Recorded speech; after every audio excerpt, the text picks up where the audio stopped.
with a specialization in immunotoxicology and also in food microbiology. So I was actually trained to go into industry. I'm a monoclonal antibody girl, so rapid detection assays.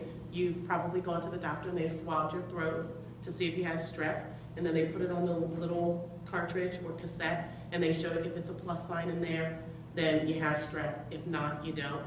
I was trained to make the monoclonal antibodies that they immobilize on a little strip there, along with an enzyme that's chromogenic, to change color to let you know whether or not you have strep, or whether or not you're pregnant, or whether or not you have prostate-specific antigens in your urine, and so on and so forth. I did a postdoc with the Department of Agriculture, still thinking that I would spend my time as a bench scientist. And I'm just going to tell you guys now, I'm not tech savvy, so I'm probably going to be fiddling with this half the time. And I got an offer to teach. And so I figured, you know what, in between identifying permanent position and the completion of my postdoc, I will go teach. And within maybe 2 weeks of being in the university setting, I told my husband, if I do not leave after one semester, I'll never leave the classroom, because I absolutely loved it. And so I took a tenure track position at Xavier University of Louisiana, my alma mater, got tenure and planned to spend my career in the classroom. But Hurricane Katrina came along and relocated my family to the Houston area, and that is how I ended up in Texas. When I got here, my family decided not to go back, so I resigned my tenured position, which I had worked so hard to get, and I landed at Rice. So the majority of my career I have spent advising and teaching undergraduates who are pre-med just like yourself. And I was happy and content doing that. Did a lot with back MD programs, not only here with Rice Baylor, but also Xavier and Tulane.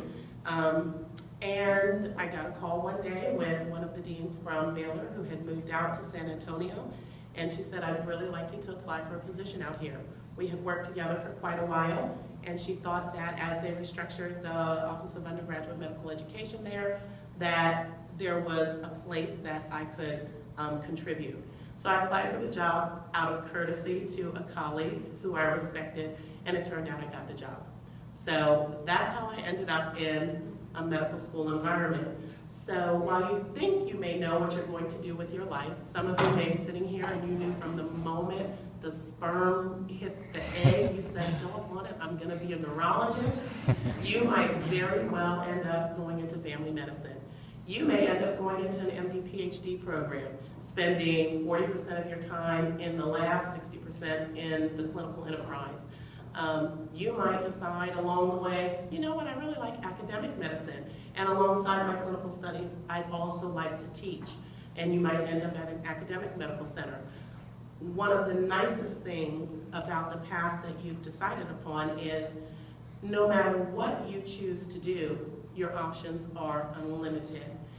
No matter what happens as far as natural disasters, such as in my case, you are well educated coming out of U of H, and you'll be well educated coming out of med school, so no matter what happens, you'll always be employed, which I'm sure your parents will appreciate, right?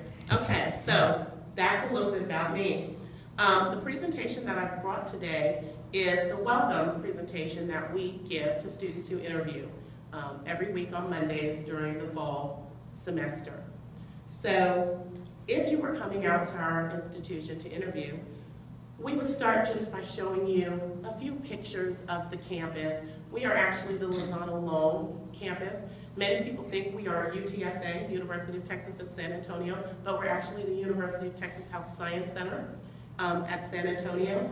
And so we are Lozano Loan. They are our two largest donors, and they both graduated from UT, but the wife of the couple, Teresa Long, is from the Rio Grande Valley. And so if you're not familiar with the mission of UTSA, which when I got there I was like, UTSA, that is not even what the letters actually, I don't know why they call it UTSA. That's not the order of the letters. But I've gotten over it, and they've told me let it go. They're going to continue to call it UTSA.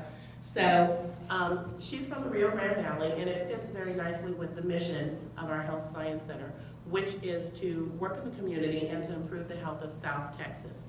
We are the largest medical center in South Texas, and we pride ourselves on reaching out into the community. We have a number of student-run free clinics that serve not only San Antonio, but a large number of communities in South Texas, specifically down in the Rio Grande Valley. And the reason I point this out is because San Antonio is about 70 to 75% Hispanic. And so if you have the desire to work